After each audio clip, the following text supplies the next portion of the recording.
The C-SPAN networks bring you long-form public affairs programming from the nation's capital and are a public service of your television provider. C-SPAN, created by cable. Then we can't have a commander-in-chief who suggests that it's okay to torture people, that suggests that we should ban entire religions from our country. We can't afford a commander-in-chief who insults POWs or attacks. No, wait. Hold up. Hey, hold up. Where it's okay. Hey, hold up. Hold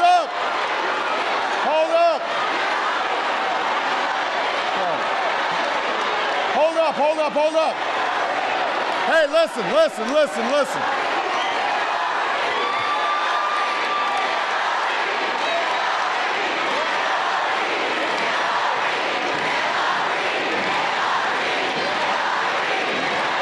Hey. Listen up. Hey, everybody.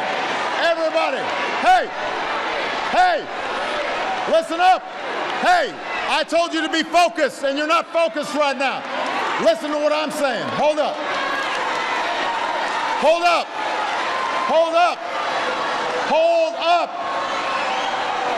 Everybody sit down and be quiet for a second.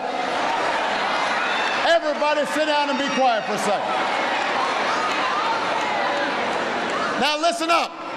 I'm serious. Listen up. You've got an older gentleman who is supporting his candidate.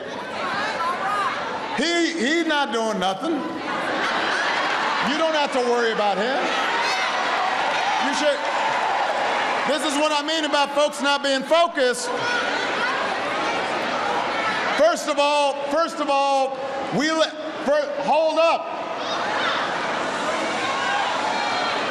hold up. First of all, we live in a country that respects free speech. So, second of all, it looks like maybe he might have served in our military, and we got to respect that. Third of all, he was elderly, and we got to respect our elders. And fourth of all, don't boo. Oh! Don't boo. Oh! Come on. Now, I want you to pay attention. Because if we lose focus, we could have problems. This is part of what's happened here during this election season. We just get stirred up for all kinds of reasons that are unnecessary.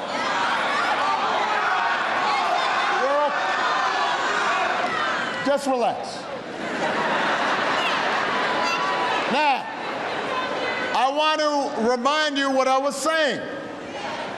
We can't afford a commander-in-chief who insults POWs, who attacks a Gold Star mother, who actually talks down to our troops, says he knows more than our generals.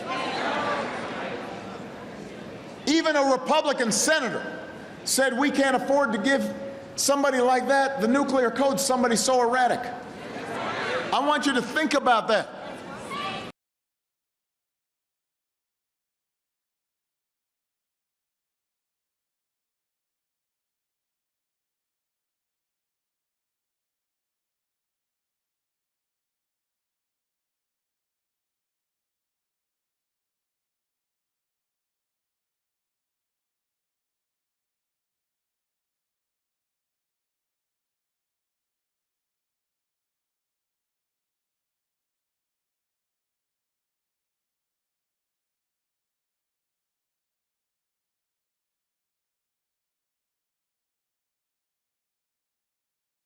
It's probably a bad subject because I really don't know what the deal is with the Iran deal. All I know about an Iran nuclear deal is they've been a year away from getting the bomb for about a decade. So I'm not sure how scared I should or shouldn't be. I don't know if you have a better view on that. Yeah, I mean, Kerry's out there telling people that this deal, with we're going to free up all this money and stop the sanctions regime that we've had. and we're going to have this system of inspections that where basically they get 3 weeks notice before anything happens. This is they would have gotten a bomb were it not for this deal, but now that this deal is in place, they're definitely not going to get one. But Goy, don't we kind of support the Iran deal for the wrong reasons, guys? Well, yeah, I mean, here's my thing with the Iran deal. My general take on it is I don't really care about it, but the way that the administration and the media and the left is selling this as a good deal for the stated objective is pretty offensive because it's completely fucking retarded. I mean, you're gonna have an inspection and you give them 3 weeks notice. You can move anything in the fucking world in 3 weeks. You could move an entire nuclear bomb in 3 weeks, Goy. But no, I like it because, you know, a certain small nation with a white and blue flag seems to be very upset about it. And as long as they're upset, if someone's kvetching, then, you know, I'm all for it. Sign the deal. Sign it now. I don't care. Yeah, but, you know, whatever. People are kvetching except for the fucking Jew Democrat apparatchiks in this country. I see really? Mrs. Merchant. Yeah. Wasserman Schultz against the Iran deal. No, she gave her support to it today. I saw that. Yeah, she choked up while she was announcing her support of the Iran deal. So she went against her Jewish heart on this. Yeah, she put the Magic Negro's legacy even ahead of the safety of the tribe. That's interesting. Wow. That's very interesting. This could work out well. Who knows? Yeah, and you guys have talked about this on the show. The 78% of Jews in America who support the Democratic Party, and they're very secular, and a lot of they don't really give a fuck about Israel, especially, you know, they see them like doing all these right-wing things and having I don't know, they have this, the cognitive dissonance is real, bro. It's like, you know, they vote Democrat, they're very liberal, but when, you know, whose side do they take in the Palestinian conflicts? They're not really protesting. No, that's usually the Goy liberals that are angry with Israel about the Palestine and the divest from Israel movement. That's not a Jewish movement, I don't think. I suppose I could be wrong, but that would go against any sort of. No, they don't like BDS. BDS, is that like a new kind of porn? What is that? Yeah, that's what it's called. BDSM? It's called, yeah, the boycott, divestiture, and sanction. Some of the diseases I have, like I said, they don't know what they are. Could be a standard divestment party. Yeah. Yeah, I really don't know, man. They'll keep you guessing, as always. Well, weren't you saying like a week or two ago, Halberstram, that it would probably be bad if Israel got bombed by Iran, because then we would have to accept all of their fucking refugees? Oh my God, yeah. But you think they're laying it on thick about Syrian refugees, dude? Imagine if a fucking a million Jews needed to come to this country, that they would. I mean, if we can count on Iran to do things right, hopefully there wouldn't be any refugees, right? But I wonder, like, can you imagine the American response? I mean, it wouldn't just be taking on refugees. Oh my God, would we have to? I mean, we'd be right back over there again in full force. God knows how many fucking troops we would have to. I mean, it would just be, it would be a disaster in that respect, because of the unless. I don't see. I wish it would happen, but I don't see, like, okay, Iran drops their new bomb on Israel, and we just go, oh well. Washington, well, I guess we screwed that up. Let's just move on with our life. No, we'll be over there with, like, nothing of the 65 nukes that Israel has, or whatever. There are. We'll be over, every as you said, every Jew in the media will be kvetching, and we'll have to send our entire fucking armed services over there to. It's something fun to LARP about, but I don't think at the end of the day it would be a positive development. Yeah, it wouldn't work out too well.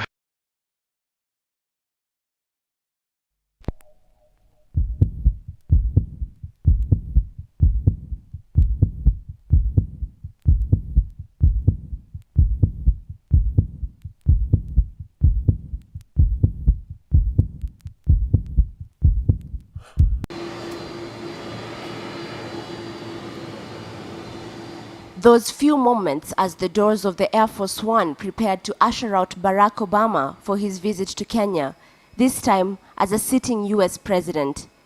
Those few moments of anticipation. Would he embrace the homecoming spirit that awaited outside?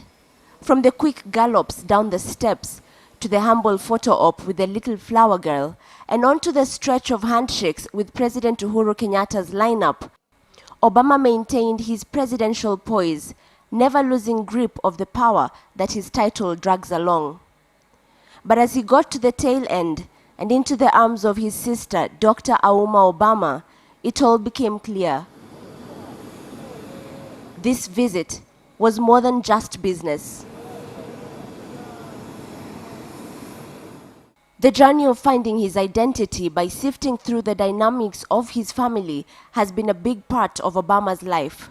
The romance between Barack Obama's parents grew during their studies at the University of Hawaii. 2 years after his birth in 1961, Barack Obama's father, Barack Obama Sr., left his young family to pursue further studies at Harvard University. At 10 years old, his stepfather, who had now adopted him, shipped him and his mother to his country, Indonesia, where he had secured a job. And then in his teens, Obama was sent back to Hawaii to live with his maternal grandparents, both of whom were Caucasian. Although this multiplicity of cultures gave a young Barack an outlook of the world, it soon grew into the basis of a rigorous quest for self-awareness.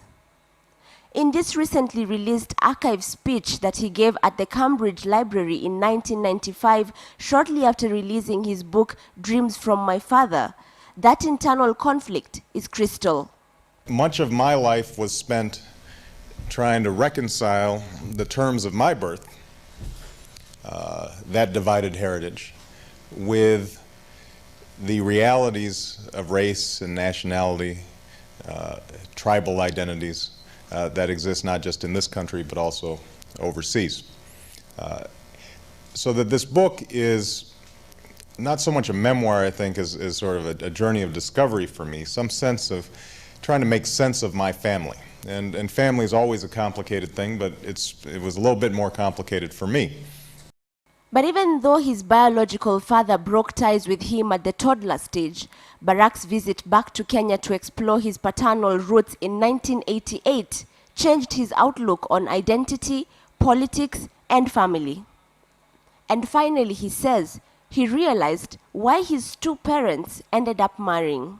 Part of the impulse for my parents marrying each other, you've got a white woman from a lower middle class background in a small starched town in Kansas.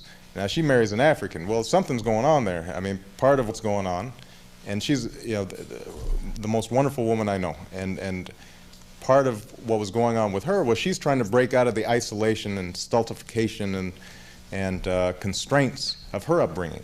My father, on the other hand, he's trying to break out of his own sense of isolation. He is a transitional figure, someone who's moving essentially from the 18th century directly into the 21st, out of a small Kenyan village into a Harvard PhD program, in one fell swoop. Nearly 30 years after meeting his father's side of the family, Obama has remained closest to his sister Auma and his grandma, Mama Sarah Obama. Right after landing in Kenya, President Barack Obama went straight to dine with his family. Grandma to the right and Auma to his left. But it's not hard to understand why Auma could be so easily his favorite. He wrote fondly about her in his first memoir, describing how she carried him in her Beetle the first time he arrived in Kenya. So while he'll carry the image of his office throughout this trip to Kenya and Ethiopia, the little intimate moments that President Obama shares with his family will remain significant to his personal journey. Asha Mwilu, KTN News.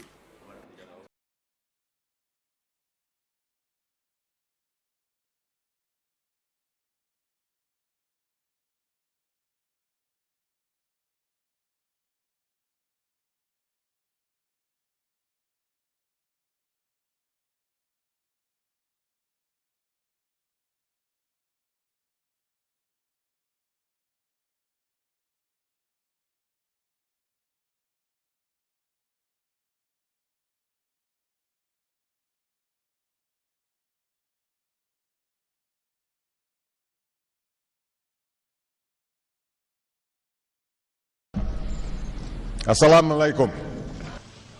Many other Americans have Muslims in their families or have lived in a Muslim-majority country. I know because I am one of them. But my father came from a Kenyan family that includes generations of Muslims.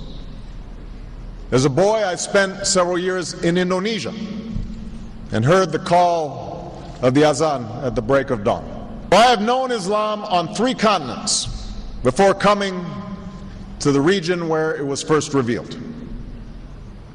That experience guides my conviction. You're absolutely right that John McCain has not talked about my Muslim faith.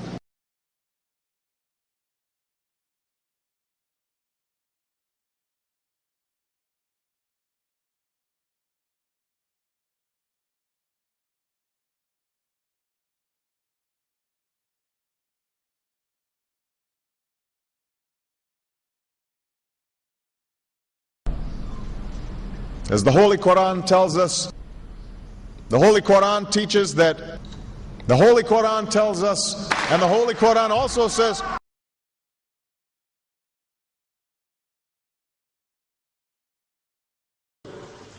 we will convey our deep appreciation for the Islamic faith, which has done so much over the centuries to shape the world. I would like to speak directly to the people and leaders of the Islamic Republic of Iran. Your great and celebrated culture. Over many centuries, your art, your music, literature, and innovation have made the world a better and more beautiful place. We know that you are a great civilization, and your accomplishments have earned the respect of the United States and the world. I also know civilization's debt to Islam. It was Islam at places like Uluzala that carried the light of learning through so many centuries, paving the way for Europe's Renaissance and Enlightenment. It was innovation in Muslim communities that developed the order of algebra, our magnetic compass and tools of navigation, our mastery of pens and printing, our understanding of how disease spreads and how it can be healed. Islamic culture has given us majestic arches and soaring spires, timeless poetry and cherished music, elegant calligraphy, and places of peaceful contemplation. They have fought in our wars, they have served in our government, they have stood for civil rights, they have started businesses, they have taught at our universities, they've excelled in our sports arenas, they've won Nobel Prizes, built our tallest building, and lit the Olympic torch. And when the first Muslim American was recently elected to Congress, he took the oath to defend our Constitution using the same Holy Quran. In ancient times and in our times, Muslim communities have been at the forefront of innovation and education.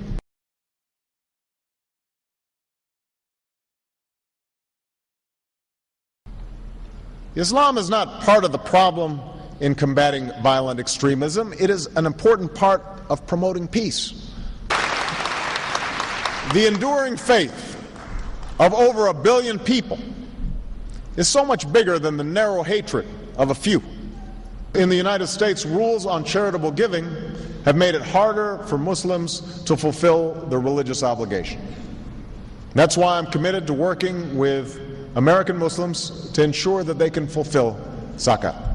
It is important for Western countries to avoid impeding Muslim citizens from practicing religion as they see fit. And I consider it part of my responsibility as President of the United States to fight against negative stereotypes of Islam wherever they appear.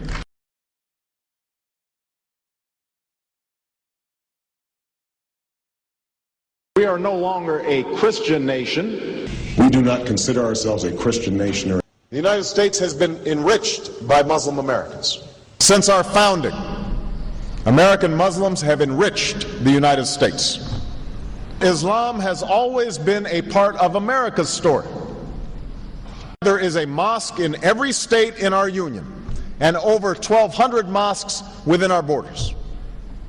One of the points I want to make is that if you actually took the number of Muslims Americans, we'd be one of the largest Muslim countries in the world. Let there be no doubt, Islam is a part of America.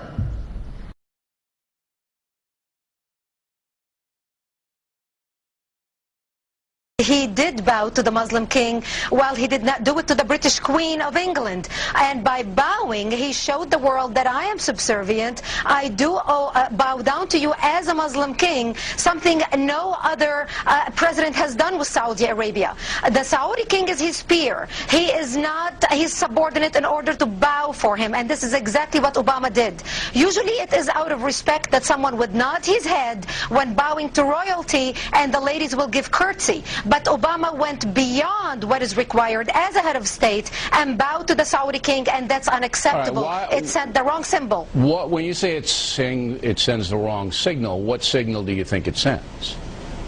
It sent a message that Islam is superior to any other master or king or president in the world, that an American president bound to a Muslim king. It also sent a message that terrorism and jihadism is giving Islam the respect it should have on the world stage, to the point that it made an American president, for the first time in history, bow to a Muslim king.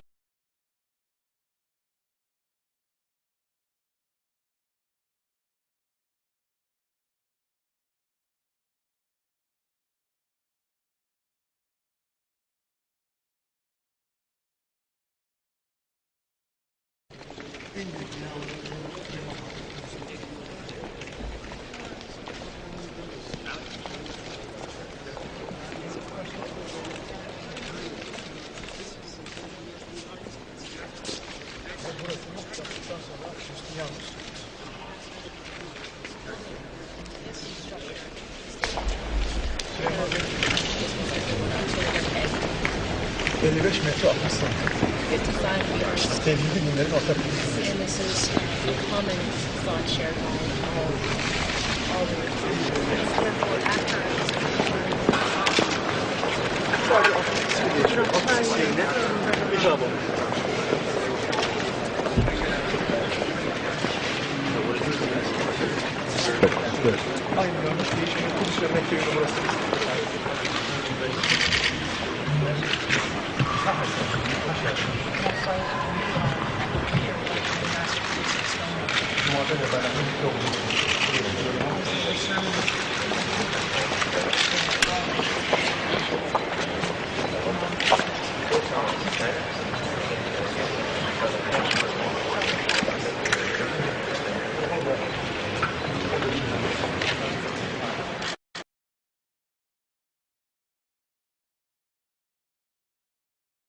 Presidential candidate Barack Obama is trying to change political fashion. He gave a speech in Iowa City today, and he wasn't wearing an American flag pin. Those pins have become synonymous with politicians since 9/11. Obama says he doesn't like how the pin has come to represent patriotism in America. I won't wear that pin on my chest. It's a little weird, Alan, that in the middle of the campaign the guy takes off the American flag that most people wear because they're proud of their country. Let me speak as clearly and as plainly as I can. America is not and never will be at war with Islam.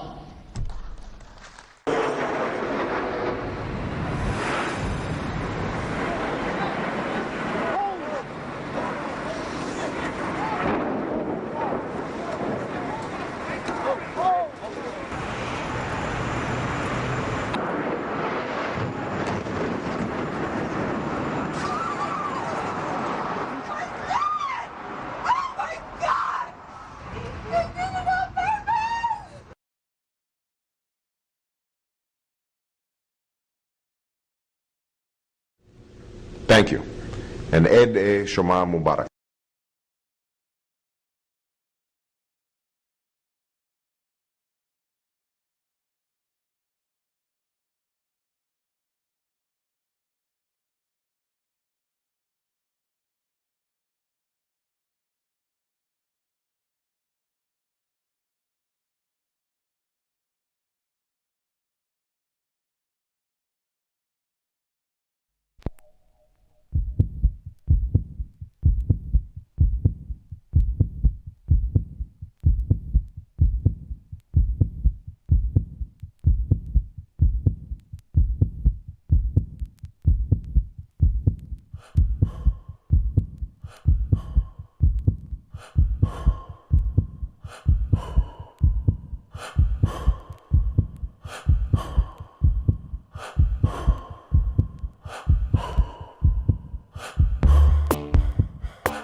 el